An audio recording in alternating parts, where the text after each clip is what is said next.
Hey everyone, let's continue to the question number 2 in this series of microservices interview question for the senior developer. So here the question is if one service goes down and multiple services start failing, so why does this happen? So this is one of the most serious problem in the distributed systems, and it is called as cascading failure. So at high level, this happens because services are more connected than we think. And especially when they talk to each other using synchronous calls. When one service slows down, then the impact does not stay to that service only. It will go to the other services also. So the core reason is failure propagation. So let's just look at a simple chain. So service A calls service B in a synchronous way. That means service A will wait for the service B and it cannot move forward until it gets a response. Now imagine service B becomes slow or unavailable. Then what happens next?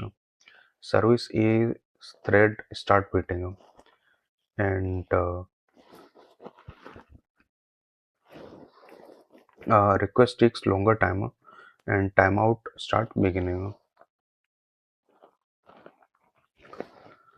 So now add one more layer.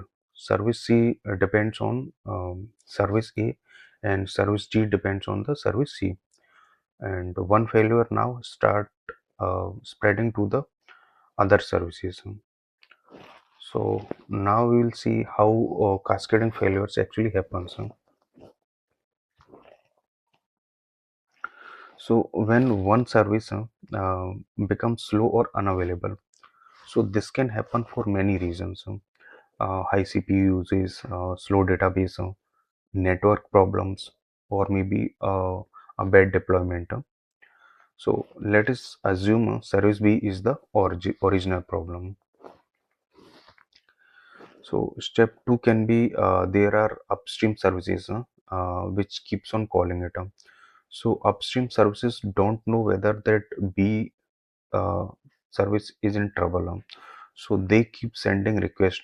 They keep waiting for the response and they do not fail fast. So as a result of that, threads start piling up. Next is thread pools gets exhausted. So now service A runs into trouble, even though A itself has no bug. All its threads are waiting and it cannot handle any new request. So health check starts failing. From the outside, uh, service A looks broken. Step 4 is retries make the situation worse. So if retries are usually added with good intentions, but during an outage, retries will increase the traffic. And this will be to the already failing service and it will use more threads and it will also increase the latency across the system.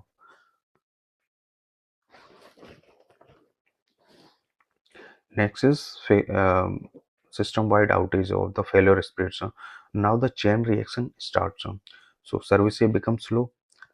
Service C depends on A, so it also slows down. Now service D is dependent on the service C, so that also slows down. Now when started as one service problem, that has become the system-wide outage. Now thing is, how can we prevent from the cascading failures? So this is where the resiliency patterns comes in the picture. So first one is the circuit breaker. So our circuit breaker basically watches the failures. When failure crosses a limit, it will stop calling that particular service and fail fast instead of the waiting. So instead of saying let's keep trying and hope it recovers, it will see like the service is unhealthy, stop calling it right now, and it will protect from the it will protect the threats response time and overall the system health. Next one is the timeout. So timeouts basically define how long a service is willing to wait, and without timeouts thread can block forever. And good timeout design means like short and realistic time limits, different timeouts for different dependencies, and based on the real latency of the data. Because here the rule is simple, a slow response is more worse than a failed one. Next one is the bulkhead pattern. So bulkhead means the isolation. For example, separate thread pools for the external calls, and internal work for the separate thread pool. So separating the connection pools for the each dependencies. This will ensure that a failure in one area will not bring down the complete service. Then there is another one, which is the graceful degradation. So instead of failing completely, the system can return basically the partial result, and it can use the cache data for that, or it can skip the non-critical features. And if you think from a user's perspective, limited functionality is better than the nothing working at all, right? So if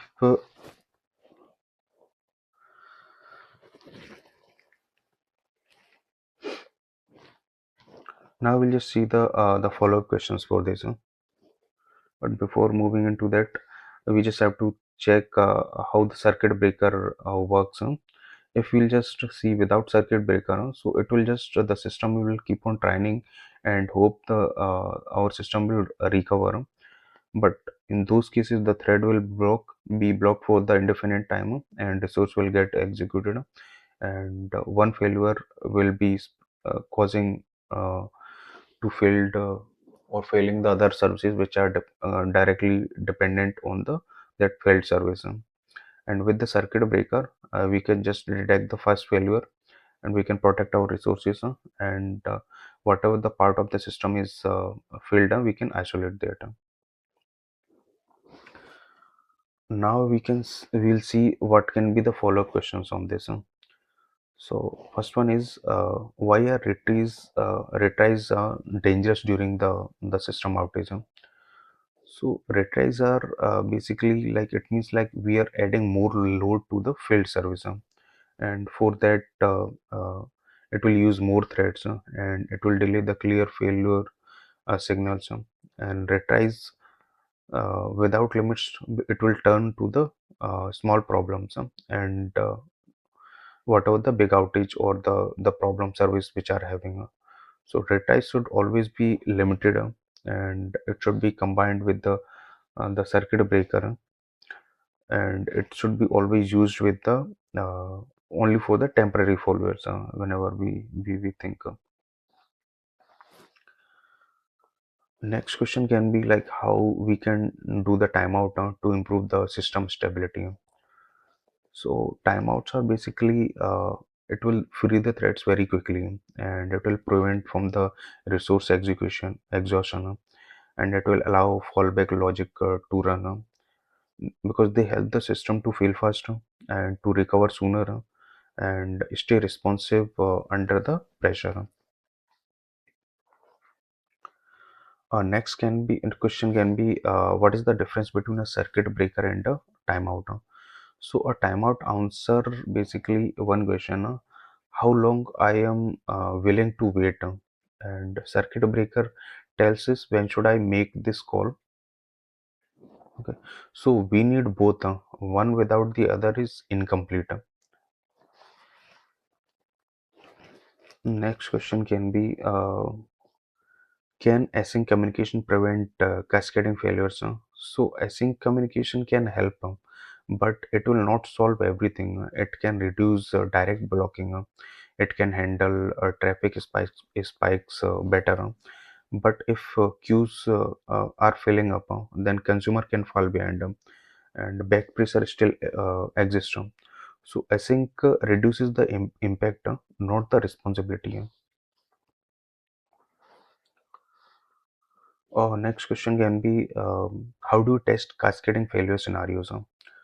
So you test failure on purpose. This will include basically injecting failures and slowing down dependencies, forcing timeouts, or overloading specific services.